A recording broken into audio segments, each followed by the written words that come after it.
Նորակառույց բնակարան գնելը հնարավոր կլինի առանց նոտարին այցելելու։ Հայաստանում նախատեսվում է ներդնել նոր կարգավորում, որը քաղաքացիներին հնարավորություն կտա հեռավար եղանակով ձեռք բերել նոր կառուցվող կամ արդեն կառուցված եւ շահագործման հանձնված բազմաբնակարան շենքերում գտնվող անշարժ գույք։ Որոշման նախագիծը կառավարության հուլիսի 23-ի նիստին ներկայացրեց Սուրեն Թովմասյանը։ Այսինքն էլեկտրոնային համակարգում կադաստրի կոմիտեի կինտեգրվի այս ձևանմուշը եւ թույլ կտա, որպիսի հիպոթեկային վարկի առկայության պարագայում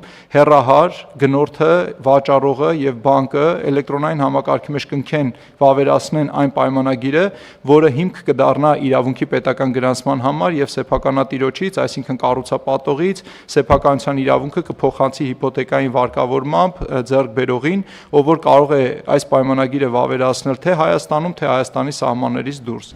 Մեկ այլ որոշմամբ արտահանումը խթանելու եւ այդ գործընթացը հեշտացնելու նպատակով կներդրվեն նոր կարգավորումներ կապված սահմանային անցակետերի մոտ հերթերի կառավարման եւ կայանատեղիների ստեղծման հետ։ Առաջինը մաքսային սահմանով ապրանքների մեկնման գործառնությունների արագացում եւ անխոչնդոտ անցում նախնական հերթագրման եւ մեկնող տրանսպորտային միջոցի վերաբերյալ տեղեկատվության հավաքագրման միջոցով, երկրորդը պետական սահմանի անցման կետերում տրանսպորտային միջոցների կուտակումների բացառում։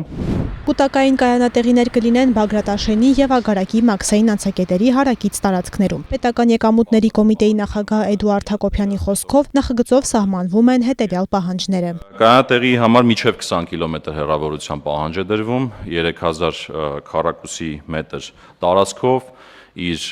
համապատասխան ասֆալտապատումով կամ բետոնապատումով, իր գծանշումներով, էլեկտրոնային թվային համակարգով, համապատասխան տեսախցիկներով եւ այս ամեն ինչը փոխգործելի մեր մաքսային թվային համակարգերի հետ հստակ լինի գնի համար առավելագույն չափ է սահմանվում խոսքը 5000 դրամի մասին է, այսինքն մինչև 5000 դրամ ցանկացած մասնավոր ներդրող կարող է առաջարկ ներկայացնել այդ պահանջները բավարարելու դեպքում։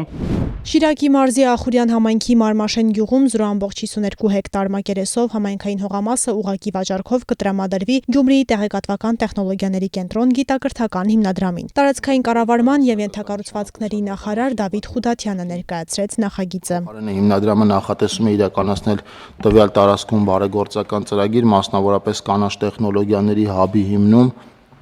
ինչը կրթական կենտրոն է լինելու, պլանավորում են նաև կառուցել տեխնոլոգիական թվով 6 կացարաններ, որոնք հագեցված են լինելու ժամանակակից սարքավորումներով, գործիքներով, ներառյալ դրոններով, պայմանավորվածության համաձայն անվճար հիմունքներով, ուրեմն հիմնադրամը ներգրավելու է Ախուրյան եւ Հարակից համայնքների, հատկապես գյուղական բնակավայրերի կանանց եւ երիտասարդներին իրենց տեղեկատվական եւ տեխնոլոգիական ծրագրերում, ներառյալ տեխնոլոգիական պրոդուկտների ստեղծման աշխատանքներում եւ այս արդյունքում 5 ուրեմն նոր սկսնակ ընկերություններ պիտի ստեղծվեն։